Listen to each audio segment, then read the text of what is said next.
What is going on, everybody? Welcome on into this exclusive YouTube interview with Mr. LT Smash Nelson, the man, the myth, the legend. Always a pleasure, my man, having you on the show. If you guys don't know this man, he is a BYB Extreme fighter, the pound for pound best bare knuckle fighter in all of the planet. Coming in here, obviously, my man fighting out of Broken Arrow, Oklahoma, from South Africa. So once again, my man, I know you've been all across the places. You're coming off a huge win in Wales. The list goes on, but we got a lot to talk about today. So with no further ado, my first question for you is, I know it's been a tough 24, 48 hours for you in this moment. How you feeling? I feel good, like physically and I'm fine mentally and that kind of stuff, but I'm a little bit disappointed. I literally live to fight, man. This is what I love. This is what I do. And I always enjoy it. And I want to quiet down the James Connelly's fans too, and show what's up always, man. So this whole thing happening sucks. It really does. I'm disappointed, but once again, we have to move forward. Yeah, absolutely. And we'll talk about that whole situation here in just a little bit. But before we get into all that, I want to talk about what happened before this fight, because let's not take away how great of a run you are on right now. Obviously, you've had middleweight, super middleweight. You're getting it all done. You go over there, you get the Police Gazette belt against Barry, who obviously I heard you talking about him before that fight and how difficult that fight was going to be for you, and how difficult he made that fight for you early in that one. But I want to ask you, looking at your last three fights, third round TKO over Robert Cerna. Obviously, we were there for that one. Also, the first round TKO over Tommy Turner, which, by the way, I never got to tell you, but hell of a win, my man. That was you made that look like light work, and Tommy Turner's a good fighter, so respect to you. And appreciate finally, that. Obviously, your most recent win, the third round knockout over Barry Jones. Of those three fights, which of those three guys do you think gave you the toughest test? Shoot, man, I take them all the same, every single opponent. You know what I'm saying? So they all were tough in on my fight camp the same way. But just to be honest, that Barry Jones fight, I couldn't do anything but dig to the point of dig deep in my soul for that one too. So I think that Barry Jones fight was the toughest out of those.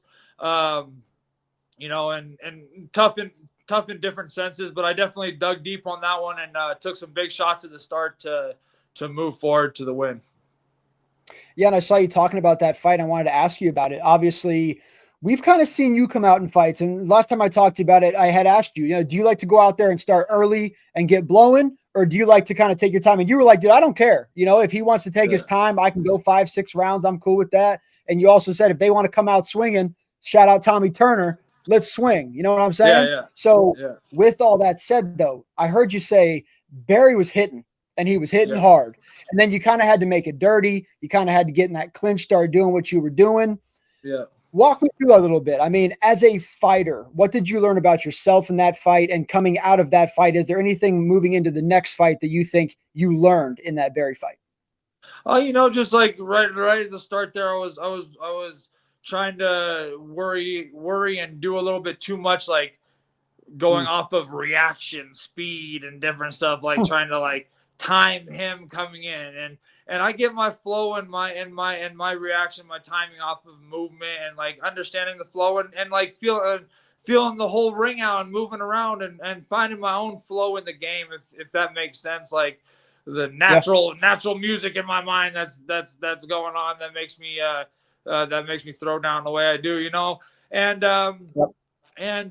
it just took me a little while in that first round to get that movement going, and all I hear is my coach, move around, start moving, do your thing, start flowing, start moving. And then all of a sudden I started moving my head and flowing, and then punches started missing naturally. You know what I'm saying? I always tell people too, like, I don't see all the punches coming or everything like that. I'm not like superhero with that, but I when I get my flow, when I get my movement, I do miss a lot of punches. I take shots sometimes too, but I miss a lot. And when I do take shots, a lot of the times I do take shots. I luckily have a chin, but some of the other shots I take, I'm trying to move with it and flow with it a little bit so it doesn't maybe seems a lot worse than it actually is. But yeah, that Barry Jones fight, I just had to start moving and starting that flow and just like you said, and grind it out, make it ugly. It's like if I'm gonna go fight a Muay Thai fight against a Thai fighter out in Thailand, I'm not gonna stand on the outside and trade kicks with him. It's not that I don't believe in my kicks, but I'm going to be smart. Amen. And I'm going to throw down. I'm going to get in his face. I'm going to box him up and maybe end with kicks or something like that. But I'm gonna make it grimy and ugly and not stand on the outside and kickbox with him. You know what I'm saying? So why would I do that with a skilled boxer or bare knuckle fighter like Barry Jones? You know what I'm saying? And at this point, man, I have seen your gas tank just be something that I want to give you credit for, because I mean it's just phenomenal, and I know that you are a pride fighter. You fight with a lot of heart, a lot of pride. You believe in yourself. You believe in your coaches. I hear you talk about your coach all the time and all the great things he does for you in the training. So talk to me a little bit, because what do you think gets you through when you're talking about that Barry fight, right? And I know after that fight, you had said, look, I'm done, right? But I've also heard you say, I'll die out there before I say I'm tired or I show that I'm tired or whatever it might be. So truly, do you think that's more of a heart thing, or do you have some kind of conditioning regimen that you need to share with the world? Because I need to figure out how to get a gas tank like that. Well, there's definitely both. There's definitely both of those things involved in that situation. I definitely have heart, man. My parents have instilled that in me. I've tried to instill that in myself with everything, with most things that I do, and I train the way I fight too. So like when I go on ring, maybe not trying to knock people out and throw down as hard in the gym, but I'm nonstop every single round I do. I'm in your face, going, throwing to make myself try to make myself tired every day. I put myself through hell every single day. So I know that when I go into hell that I'm comfortable there. You know what I'm saying? I'm comfortable during those bad times, because I live in those bad times every single day of my training life. And I put myself there. Some people are like, oh, it's too much. You're doing too much or this or that. And, and sometimes maybe I am, but that's just the way I do it. And nowadays I'm a little bit better at maybe taking a day off every once in a while or something like that. But yeah, my work ethic is big, man. I also big up to Boss Rudin. I use his O2 trainer. I think that's a big help as well. So Boss Rudin's O2 trainer there. I do my sprint workouts with that on, and I do my treadmill and stair workouts on Mondays with that on. And I think that thing definitely strengthens your lungs, are a muscle, strengthen those. But once again, that O2 trainer is a mental thing. I think it's a big mental thing that. There's so many times I'll be running, I'll be doing something, and I'm like, oh, I can't breathe. I'm going to take it out. And then I'm like, in my mind, I'm like, no, don't take it out. And I don't take it out. And 3 seconds later, I'm okay. You know what I'm saying? And it shows you that, like, your mind's your best friend, but also your worst enemy at the same time. So people have to remember that. It's like, it's a huge, you can be super mentally strong, but you have to also not let it become weak easily or something, if that makes sense. You know what I'm saying? So that mental preparedness, if I believe in myself like I do, and then I put that work like I do behind my belief, there's nothing that can stop me, because I know I've put that work in mentally. I know that, and my belief is already there. You know what I'm saying? If that makes sense. Yeah, absolutely. It makes sense, man. Hey, you know what they say too? Everybody got a plan until they get punched in the mouth, right? And for you, 100%. You get punched in the mouth and you keep fighting. So I love what I see, man. That's another thing. You have to be okay with getting cracked a little bit. I want to talk to you about this whole James Connelly thing and the fight getting canceled and et cetera, postponed, I should say, not even canceled. But with all that said, before we talk about what happened there, I want to talk about a few things he had to say about you on Instagram. And I want to go ahead and just say, and I quote, these are not my words, folks, so I don't need LT pulling up to my house. No. But a few things that he said to you, my man, and I want to get your take on it, because as someone who knows you, at least in my opinion, a decent bit, I have to disagree with a lot of it, but I got to ask you. So he said in this little face-off, you should be a professional. You said, what am I doing wrong? Then he said, you're talking shit. You said, I don't even talk shit. And then finally, he said, you're a piece of shit. And you said, dude, I'm like the nicest guy ever. So help me out here. What is it that went down that he all of a sudden thinks you're like the supervillain? Because I don't know you as that guy. Well, I think there was some like talk with like, people on my team, managers and Mm, different stuff with his side. And I think he thought that I was like involved with all of that in a way.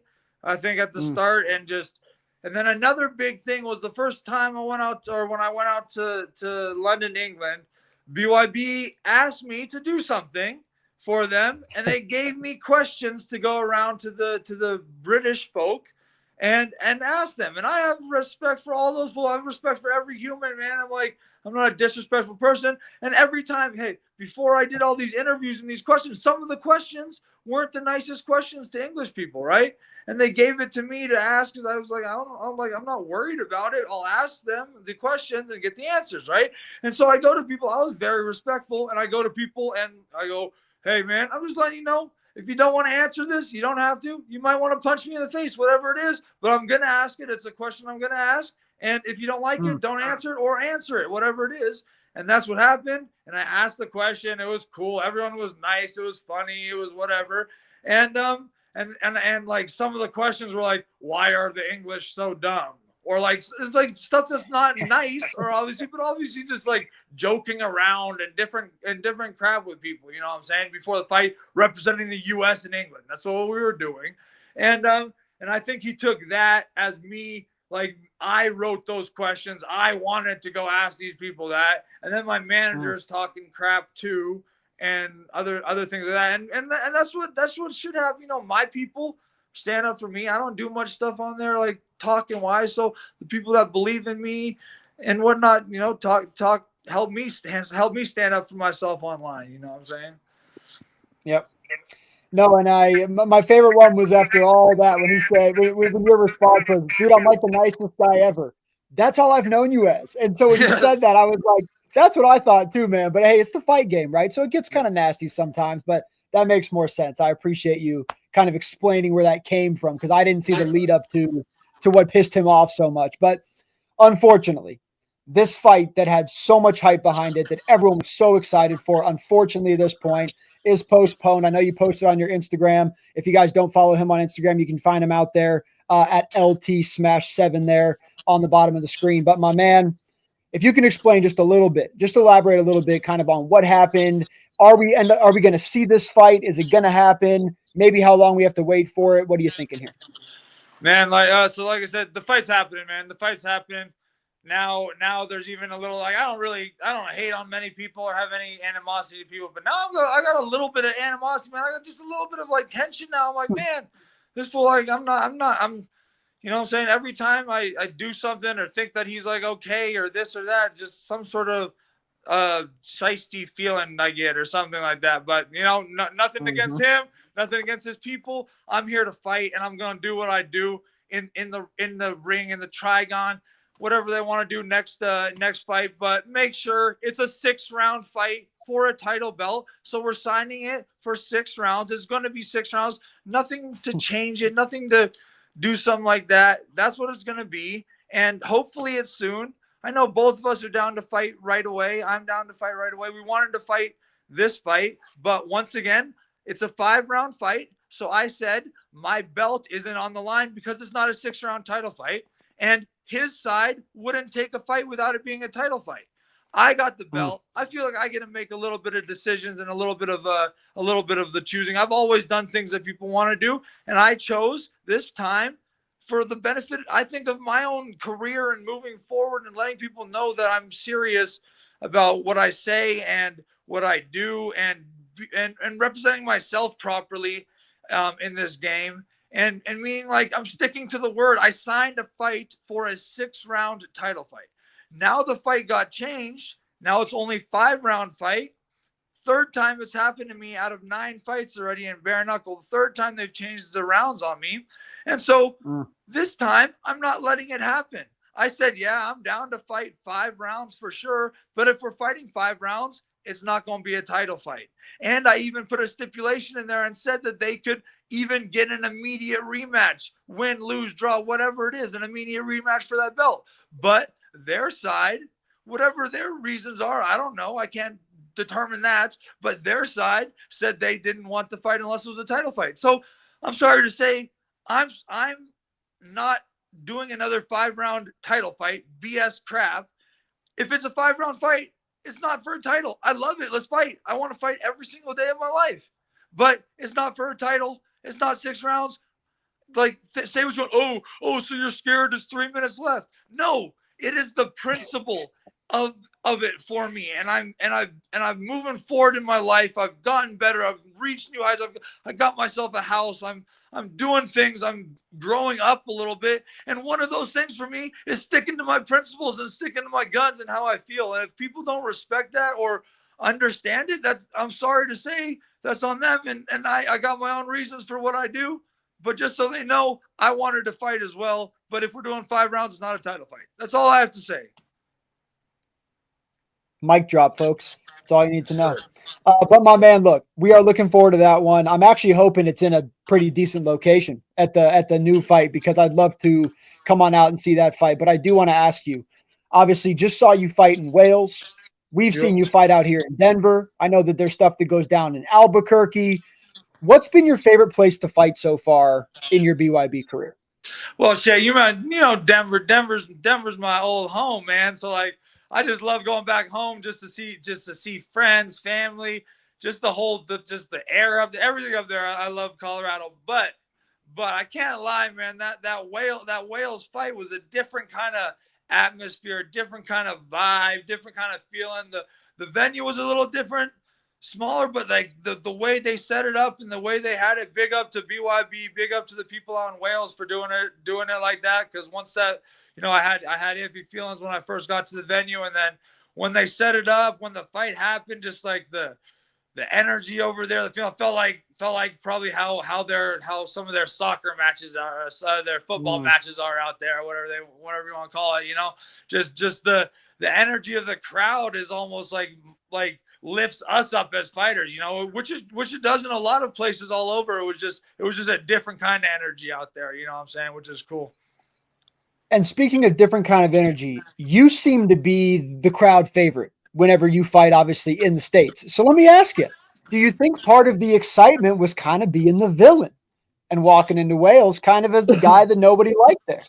Yeah, 100%, man. I always love that. I don't know, like, man, I live with for like a challenge in my life, challenging myself, seeing where I can go, my potential and whatnot, instead of like limiting myself. You know what I'm saying? So I love people challenging me in that kind of sense, and putting me in a hostile territory or this or that. But not only that, man, how cool is it that I can travel and experience other countries in the world while doing what I love in this fight game? That's the biggest thing to me as well. You know what I'm saying? So I think just being able to travel places and see other communities and feel another vibe of people and everything is just one of the coolest things in the world that I got mad, mad. I don't know, just love for me being so blessed. You know what I'm saying? It's I'm very thankful. Well, I'm glad you had a good time in Wales, but I'm kind of hoping it's Denver. Yeah, hey, I do. For our sake. I do as well. I'm always down for Denver, but I don't know, bro. I have a feeling that they're gonna try to pull something where I'm gonna have to go out to their hometown or something like that. You know what I'm saying? And bring it on, bro. I just want this fight to happen now as well. Even more so now. We had a little James and I had a little conversation in a way if you want to call it.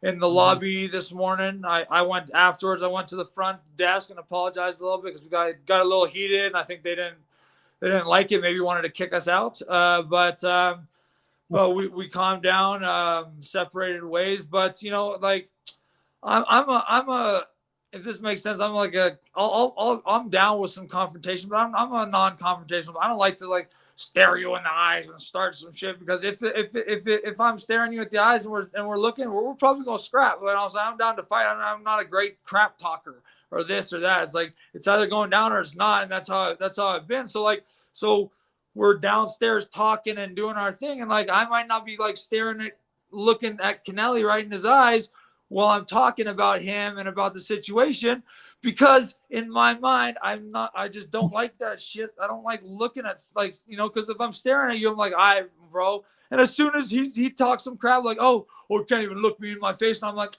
all right, bro, and I stare at him in the eyes, and then right away, within 3 seconds, we're screaming at each other, yelling at each other, and like BYB and everyone's there, calm down, blah, blah, blah. So I'm like, this is the exact thing that I'm talking about. It's just like, if I just didn't look in your eyes, it just like look forward and let you say whatever you want to say, nothing would have happened. It's just like that stupid confrontational shit, being, oh, 2 men, oh yeah, we're all woo, caveman, whatever it is, like, you know. Like, look at my forehead. I'm the real caveman, man. Shit. Oh, man. Oh, I love it. Well, at least the hype is just going to get bigger and bigger and bigger for this fight coming up, man. And I can't wait to see it. Obviously, I know you got some smash that you want to get out of your body right now. 100%. To Mr. It's been James. too long. So, it's been too long to fight, even, you know, just in general, man. I like to fight like every month, every other month at the latest. So it's already been too long to fight. So anyone that knows me know that, like, I wanted to fight here, people, but I stuck by my principles for once. So be proud of me. Hey, I respect it, my man. I do want to ask you, though, obviously, I know a lot of coaches for you, some sponsors, all that good stuff. Any shout outs for you? Anything else before you go ahead and wrap this thing up with us? Yeah, for sure. Always a big shout out to Forza Combat Sports out in Broken Arrow, Leo Perucci out there, man. Just changed my whole life around in this fight game, you know, and not changing my fight game, but making me better as a fighter in my own style, which is one of the coolest things ever. Big shout out to Just Peachy right here, Just Peachy Tattoos out in Broken Arrow, Oklahoma. They're great if you're ever out there, want to make a drive. Come say what's up to LT. Go get a tattoo, whatever it is. Check out the gym. That's out in Broken Arrow, Oklahoma. Rail Line Solutions out in England. Big up to them. Clue chewing tobacco. You know, you need if you're into nicotine, chew. Clue's the best. You know what I'm saying? There's a few others for sure.